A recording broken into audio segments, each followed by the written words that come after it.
A melhor forma de visualizar uma função, ou de entender o comportamento de uma função, é justamente visualizando-a graficamente. Isso é bem fácil quando a gente trabalha com função de uma variável, né? Porque aí o gráfico dessa função é um gráfico bidimensional.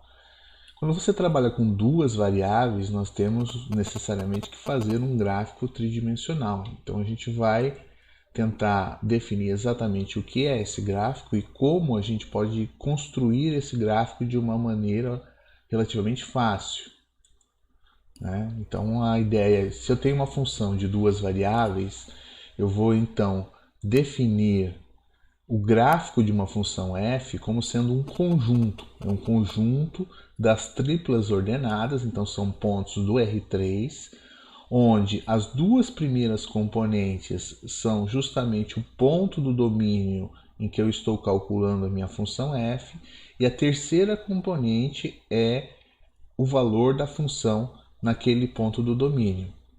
Portanto, o gráfico de uma função é o lugar geométrico, né, descrito pela tripla ordenada formada por x, y e f de x, y, quando você percorre todo o domínio da sua função.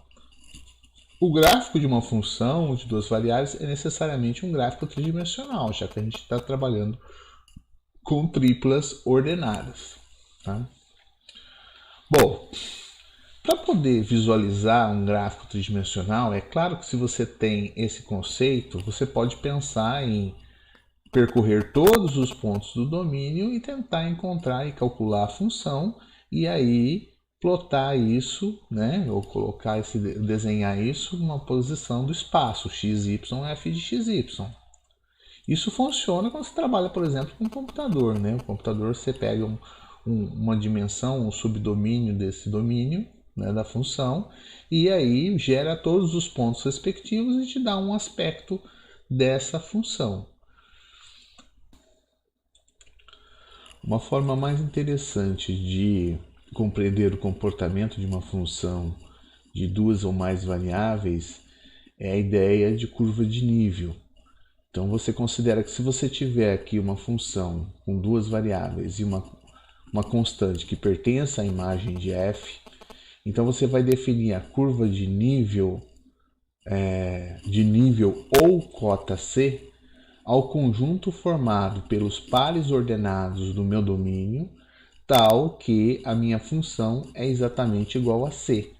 Ou seja, nós estamos descrevendo quais são os pontos do meu domínio cuja imagem desses pontos corresponde exatamente ao valor C dado.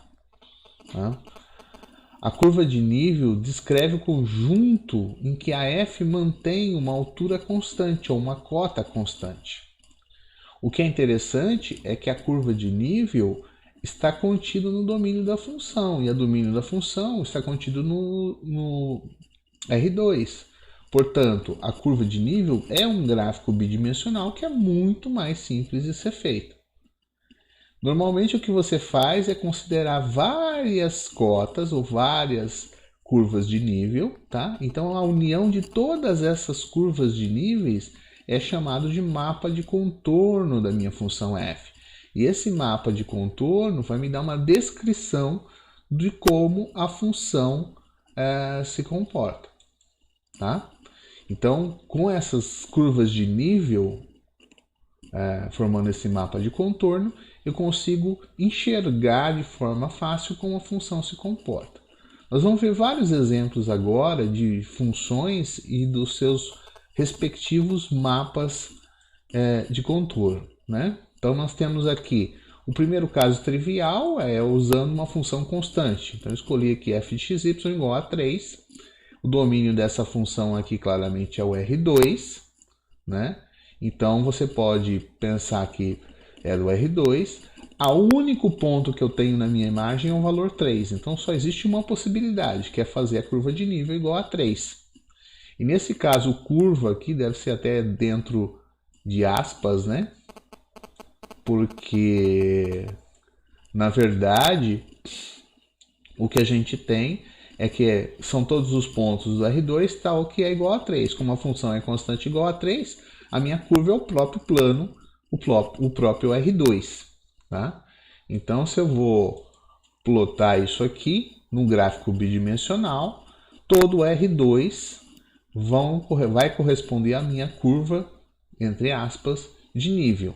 E o gráfico da minha função tridimensional é exatamente esse, ou seja, ele é constante igual a 3.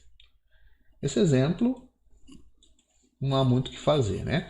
Começa a ficar um pouco mais interessante quando a gente sai das funções constantes. Então, esse segundo exemplo considera aqui uma função afim, né? 3x menos 5y mais 1, ou seja, eu tenho apenas potências simples de x e y, não tenho produtos de x e y, e multiplicados por uma constante. A minha constante aqui é diferente de zero, então é uma função afim.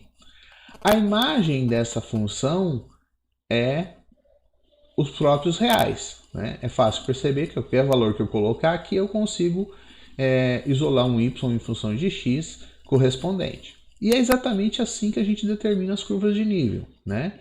Então, dado que eu tenho um ponto da minha imagem da função, de valor c, eu igualo a função ao valor c.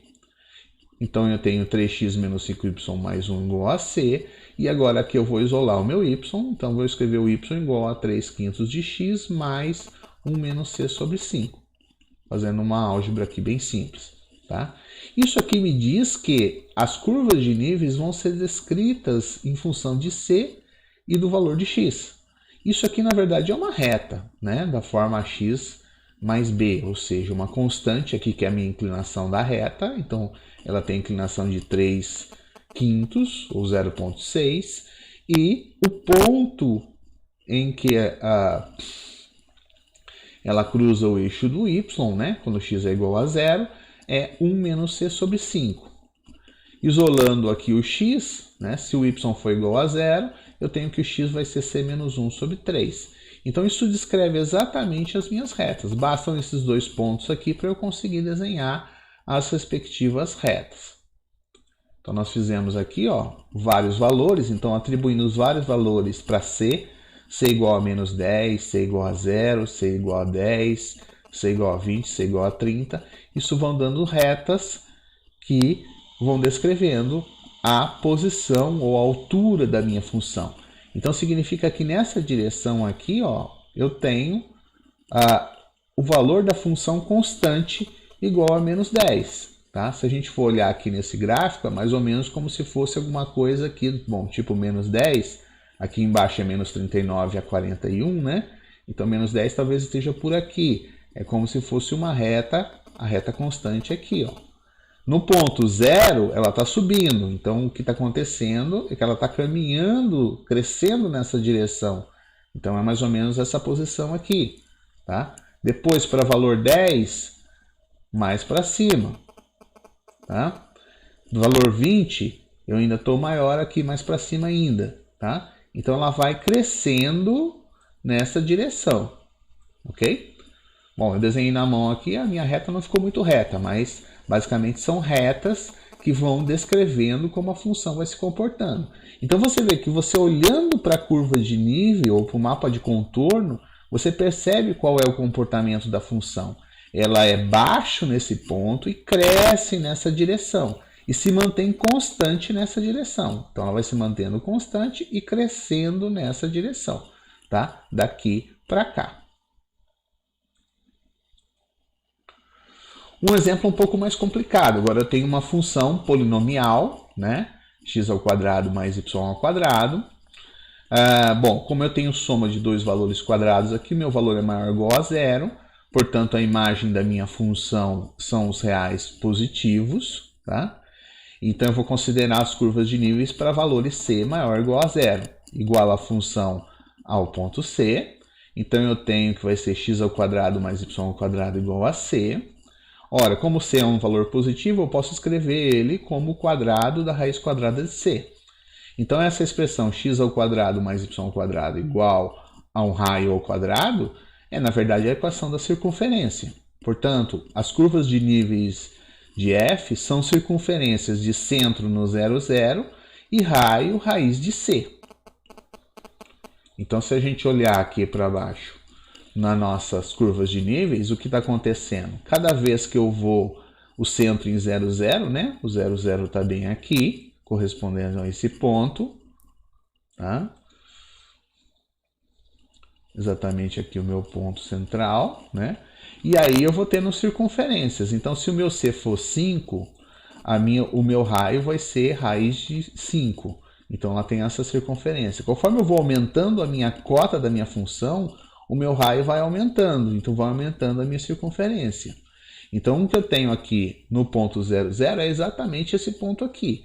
E conforme eu vou crescendo ou subindo o valor da minha cota nesta minha função, eu vou tendo então aqui, vamos ver se eu consigo desenhar aqui uma circunferência, basicamente, né? Eu vou tendo aqui circunferências que vão subindo, opa, isso não saiu de jeito nenhum, né?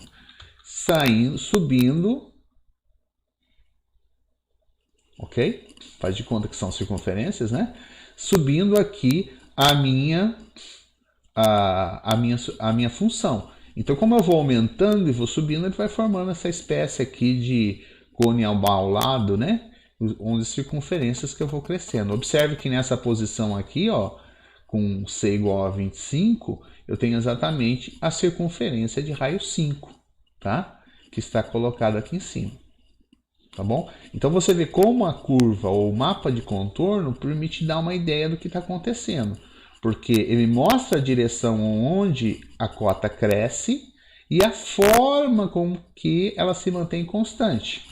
Então, mostrando exatamente que são circunferências que vão subindo ao longo aqui do meu eixo Z. Um último exemplo que nós vamos ver é essa função aqui, que é f de x e y igual a 1 sobre x ao quadrado mais y ao quadrado, que é uma função racional, né? São polinômio em cima e polinômio embaixo. Essa função aqui, o domínio dela é todos os reais, exceto o ponto 0, 0, né? E a imagem que ela vai gerar, como essa parte de baixo é sempre positiva, o numerador também é sempre positivo, são os reais positivos, exceto o ponto 0, 0, né? Que nunca vai ser atingido.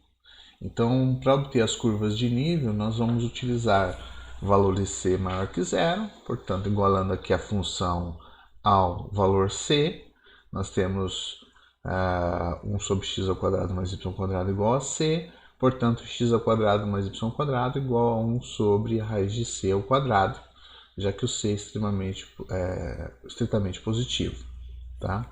Isso nos diz que são circunferências de centro em 0, 0, as curvas de níveis, e de raios inversamente proporcionais à raiz quadrada da minha cota. Ou seja, quando eu vou subindo o meu eixo Z, aumentando a minha cota, a circunferência vai diminuindo o seu raio. Ou seja, nós temos essa situação aqui. Raios pequenos, cotas pequenas correspondem a circunferências de raios pequenos. E conforme a minha cota vai subindo, ou eu vou subindo no eixo do Z, a minha circunferência vai diminuindo de tamanho, né?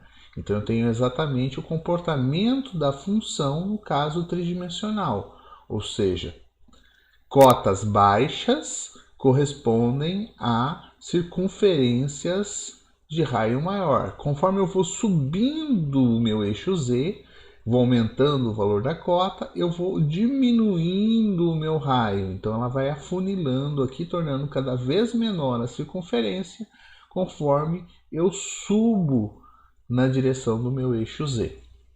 Ok? Bom, esses exemplos eles mostram como é importante o mapa de contorno.